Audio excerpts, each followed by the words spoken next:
دیکھیں جیسا کہ ایک واقعہ ملتا ہے کہ ایک جب جناب ابراہیم کو محبت، اسے کہتے ہیں نا کہ محبت جب کوئی کسی سے کرتا ہے تو اپنی ہر چیز فنا کر دیتا ہے اپنے محبوب کے لیے. پھر وہ سمجھ میں نہیں آتا کہ رات ہے کہ دن ہے کہ کیا ہے، اجالا ہے، کچھ سمجھ میں نہیں آتا. وہ اپنے محبوب کے لیے اپنے آپ کو فنا کر دیتا ہے. اور پھر اگر کوئی خدا سے محبت کرے تو اللہ کی راہ میں اپنے آپ کو فنا کر دیتا ہے. اور اہل بیت سے محبت کرے، ائمہ معصومین سے محبت کرے تو ان کے لیے اپنے آپ کو فدا کر دیتا ہے. تو وہ اثر آنا دیکھنا چاہیے، آنا نظر آنا چاہیے.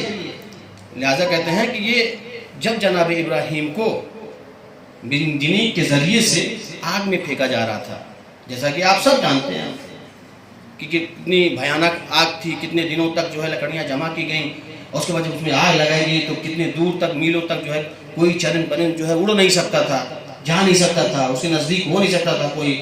تو لہذا شیطان کے جو ہے بتانے پر، مشورہ دینے پر کیا ہوا، منجنیق بنایا گیا.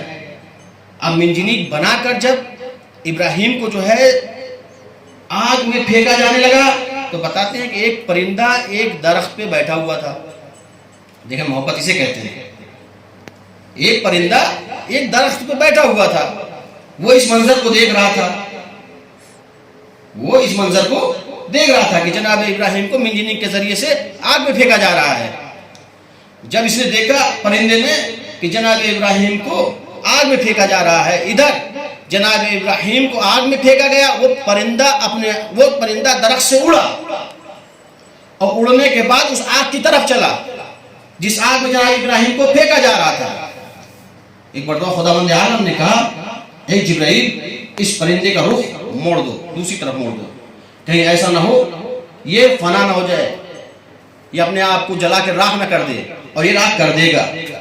لہذا تم اس کا رخ دوسری طرف موڑ دو، اور اس کے بعد اس سے پوچھو کہ آخر تم اپنے آپ کو آگ میں ڈالنا کیوں چاہتے ہو، اپنے آپ کو جلا دینا کیوں چاہتے ہو. یہ خدا نے جبرائیل سے کہا کہ تم پوچھو اس پرندے سے کہ آخر کیوں ایسا کرنا چاہتے ہو. جبرائیل امین آئے، آنے کے بعد اس پرندے کا رخ موڑ دیا. جب رخ موڑ دیا اور یہ پرندہ بچ گیا تو جناب جبرائیل نے پوچھا کہ آخر تم اپنے آپ کو اس آگ میں جلا دینا کیوں چاہتے تھے.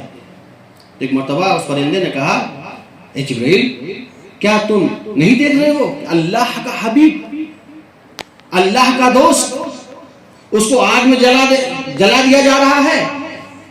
میں ناچیز چیز ہوں، میں اللہ کے دوست کو بچا تو نہیں سکتا ہوں، لیکن میں اپنے آپ کو اس کے ساتھ فنا تو کر سکتا ہوں.